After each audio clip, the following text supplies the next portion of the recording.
Lesson 1, Temperature Conversions. So this is basically to go between Celsius and Fahrenheit, and I'm not going to lie, of every single thing that I teach in math, this is something that I use quite frequently when I'm in America, because that's where my family lives. So it is pretty useful. You should be able to kind of do it in your head with a rough estimate, or you can easily convert using the formula, or you just say, "Hey Google," or "Hey Siri, what's this temperature in degrees or Celsius or Fahrenheit?" And you know what? The Google will do it for you. But you know what? It's important for us to know why and how that happens so that we're self-sufficient, because we're not always going to have technology. You never know. There could be an apocalypse. Okay, so water freezes at 0 degrees Celsius and it boils at 100 degrees Celsius. That's what we know. That's what we use in Canada. That's normal language. In America, water freezes at 32 degrees Fahrenheit and it boils, I should say it boils, at 212 degrees Fahrenheit.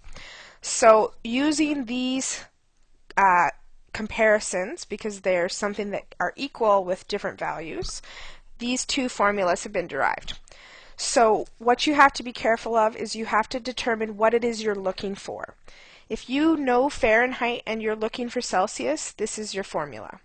If you know Celsius and you're looking for Fahrenheit, this is your formula. And where the brackets are matters, because that's how you would type it into your calculator.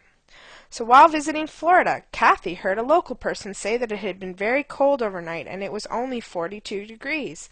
At first she thought, "That's not hot, that's not cold, that's very hot." But then Kathy realized that she's in America and they meant Fahrenheit.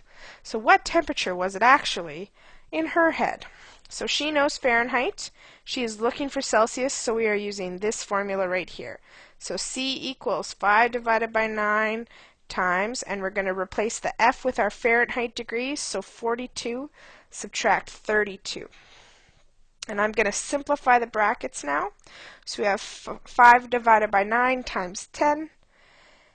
And if you type that into your calculator, you're going to get 5.6 degrees Celsius.